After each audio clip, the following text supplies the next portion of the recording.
A liturgia desse 17º domingo do tempo comum nos convida a refletir sobre a oração, sobre a importância da oração, que é esse momento de diálogo com Deus.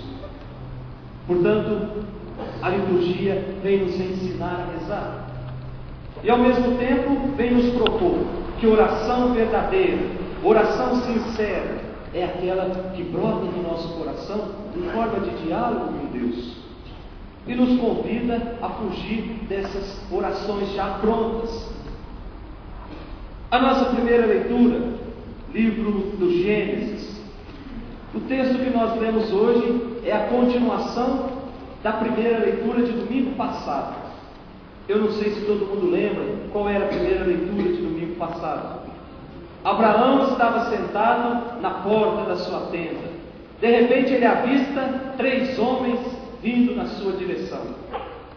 Aí, mais do que depressa, Abraão vai lá e prepara um pequeno banquete para aqueles 3. Diz o texto que Abraão vai até buscar coalhada fresca. E no final do texto nós temos a recompensa de Abraão. Aqueles 3 homens anunciam que ele seria pai, daria um ano, portanto teria um herdeiro. E esses 3 homens que estavam vindo na direção de Abraão, que mais tarde é identificado como sendo o próprio Deus, nesse texto está passando, na verdade eles não estavam indo ao encontro de Abraão, estavam indo até Sodoma e Gomorra, por isso passaram pela tenda de Abraão. Estavam indo constatar se de fato lá estava acontecendo tudo aquilo que andavam dizendo. Se o pecado havia tomado conta daquela cidade. Se aquela cidade havia se rebelado contra Deus. Então Deus, no texto de hoje, se prepara para fazer a investigação. E a pergunta fundamental dessa primeira leitura, desse texto que nós lemos hoje, é o que vai acontecer se por acaso ali houver um grupo de justos. Será que Deus vai castigar todo mundo? Será que por amor a um punhado de justos, Deus vai perdoar uma multidão de pecadores?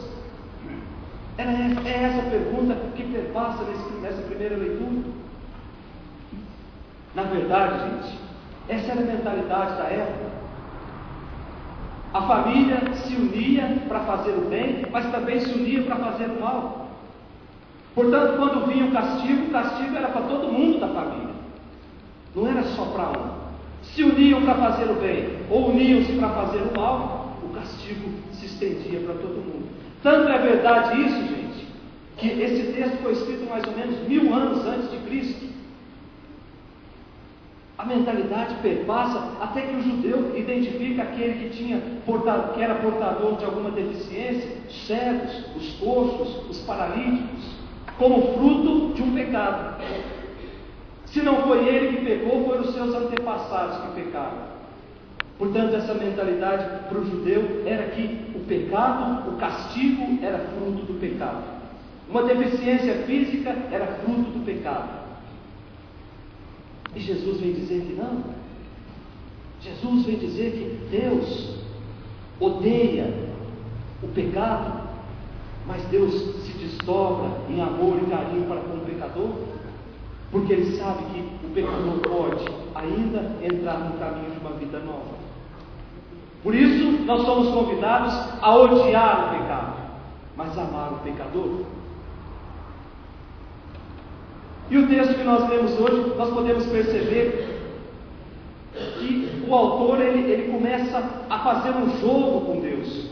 Ele sugere que Deus possa perdoar, mesmo que tenha um pequeno grupo de justos na cidade.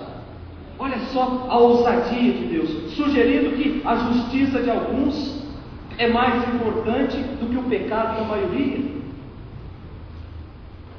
Gente do céu, nós vivemos numa cidade mergulhada no pecado. Nós vivemos numa cidade mergulhada na injustiça, mergulhada na violência, mergulhada na desigualdade, mergulhada na indiferença, a ponto de, numa semana, 6 moradores de rua morrer de frio. Nós vivemos nessa cidade. Será que nós estamos destinados ao castigo de Deus? Ou será que Deus abandonou a nossa cidade? Aí a gente olha para essa primeira leitura, em que Abraão vai dialogando com Deus, nos ensinando a dialogar com Deus. E ele começa perguntando se tiver 50, e vai descendo até 10. Se fosse lá em Minas Gerais, tinha uma confusão danada. Pergunta logo se é 10, não precisa ficar perguntando de pouquinho em pouquinho. E ele começa a dialogar com Deus. E deixa muito claro que a vontade de salvar de Deus, ela é infinitamente maior do que a vontade de perder. E a postura de Abraão mostra que é possível esse diálogo com Deus. Diálogo de forma confiante, diálogo como família. Deus de Abraão é assim. É o Deus que foi entrar na tenda de Abraão. É o Deus que partilhou a vida com Abraão. É o Deus que ceou com Abraão, que sentou à mesa, que criou comunhão. Portanto, é o Deus do diálogo. É o Deus que ouve. E essa oração de Abraão é a prova disso. Não é uma repetição de palavras vazias, mas é um diálogo espontâneo, um diálogo sincero, no qual se coloca diante de Deus com tudo aquilo que tem dentro do seu coração. Que bonito isso, gente. Colocar-se diante de Deus com tudo aquilo que tem dentro do meu coração. Pode ser que meu coração hoje está cheio de coisa que não presta, mas quando eu me coloco diante de Deus com tudo isso, sem máscaras, sem falsidade, Deus vai transformando tudo isso em vida nova. A nossa segunda leitura, carta de São Paulo aos Colossenses, também há 3 domingos que a gente vem meditando essa carta. Começa essa carta dizendo, São Paulo, que só Cristo basta na vida dos habitantes de Colossos. Não precisa pendurar coisas, achando que as coisas são mais importantes do que o próprio Cristo. Só Cristo basta. A salvação do homem depende da adesão dele a Jesus Cristo. Não depende de outras coisas. E ele diz lá no capítulo 2, porque Cristo é o cabeça. Nós somos o corpo, mas Cristo é o cabeça. É através da cabeça que nós nos articulamos. E o que Paulo vem dizer hoje nessa segunda leitura é que pelo batismo nós fizemos opção por Cristo. Na verdade, os nossos padrinhos e os nossos pais. E nós confirmamos mais tarde essa opção por Cristo. Então, quando a gente faz a opção por Cristo, a vida de Cristo passa a circular na nossa vida. Jesus Cristo passa a circular nas nossas veias. Se Jesus Cristo circula nas nossas veias, circula na nossa vida, por que é ainda que eu preciso andar pelo mundo do pecado? Por que é que eu preciso buscar complemento para a minha fé? Por que é que eu preciso mergulhar na descrença desse Deus que, por amor, veio ao meu encontro, que me proporcionou essa vida nova? É preciso então fazer com que, de fato, essa salvação que foi plantada dentro de nós no dia do nosso batismo, nós precisamos cultivar essa salvação, renovando o nosso compromisso com Cristo todo dia. E por fim, o nosso Evangelho. O Evangelho de Lucas apresenta Jesus em várias situações de oração. E hoje ele ensina os seus seguidores, os seus discípulos a conversar com Deus. Portanto, a oração é o lugar do encontro com Deus. O lugar onde eu sou o que eu sou. São Paulo dizia, gracia Dei ego sum, pela graça de Deus eu sou. Na oração eu sou o que eu sou diante de Deus. Eu não preciso colocar uma máscara de bonzinho. Eu não preciso colocar uma máscara de piedoso. Eu não preciso ser hipócrita. Eu não preciso ser falso. Eu não preciso ser fingido. A oração, eu me apresento do jeito que eu sou, com toda aquela carga de pecado, com as minhas limitações, com as minhas imperfeições. É desse jeito que Deus nos quer. Deus não nos quer fantasiados ou mascarados de pessoas do bem, sabendo que o nosso coração só cultiva o mal. Deus nos quer afetivamente equilibrados. Deus não nos quer desequilibrados afetivamente. É engraçado que toda pessoa afetivamente desequilibrada, ela tem a solução para todos os problemas dos outros, nunca para os dela. Porque ela não cria espaço de diálogo com Deus. O espaço de diálogo é com ela mesma. Por isso ela começa a dar receita para os outros de como deve ser a vida, afastando assim daquilo que é essencial. Vamos olhar, por exemplo, de Jesus. No Evangelho de Lucas, antes de Jesus escolher os 12, Jesus reza. Lucas 6, versículo 12. Quando ele vai falar da sua paixão com os discípulos, ele reza. Lucas 9, versículo 18. Quando Jesus se transfigura, ele reza. Lucas 9, 28. Na última ceia, Jesus reza. Lucas 22, 32. E na cruz, quando o peso dos nossos pecados caía sobre os seus ombros, Jesus reza.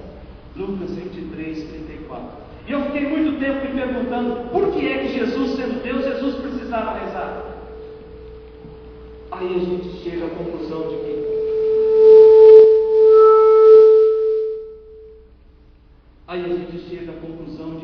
oração não é ficar repetindo fórmulas. Oração é diálogo com Deus. Nós temos necessidade de conversar com Deus, de colocar diante de Deus tudo aquilo que a gente é. Por isso nós precisamos cultivar isso na nossa vida. Família que não reza junto é família condenada ao fracasso. Homem e mulher que não rezam são homens e mulheres condenados à derrota. E nós não fomos criados por Deus para sermos derrotados, não, gente. O nosso combustível, aquilo que movimenta a nossa vida é a oração. Por isso, crie espaço de oração na sua vida. O padre também precisa criar espaço de oração para que Deus possa ir colocando as coisas nos seus devidos lugares. E aí sim, nós podemos dizer que nós somos seguidores de Jesus Cristo, porque dialogamos com Deus, porque conversamos com Deus, porque colocamos diante de Deus tudo aquilo que a gente é. É engraçado que quando a gente reza o Pai Nosso, a gente costuma levantar as mãos para o alto. A igreja pede que não precisa levantar. A gente costuma levantar a mão por tradição. E olhando todo mundo de mãos levantadas, me vem na cabeça a imagem de uma criança pedindo para o pai a pegar no colo. Não é isso que a criança faz quando quer ser pegada no colo? Nós também somos assim, gente. Quando nós levantamos a mão para rezar, nós estamos pedindo para que Deus nos carregue no colo. Que o mundo está difícil de caminhar sozinho, portanto Deus pode me carregar no colo. E quando as coisas estão caminhando, Deus pode segurar na minha mão e me ensinar o caminho. Por isso peçamos essa graça nessa missa de hoje, de sermos capazes de criar espaços de diálogo com Deus. E aí sim, dizer para todo mundo que nós somos seguidores de Jesus Cristo, através das nossas palavras, através do nosso comportamento, através das nossas práticas. Louvado seja nosso Senhor Jesus Cristo. Amém.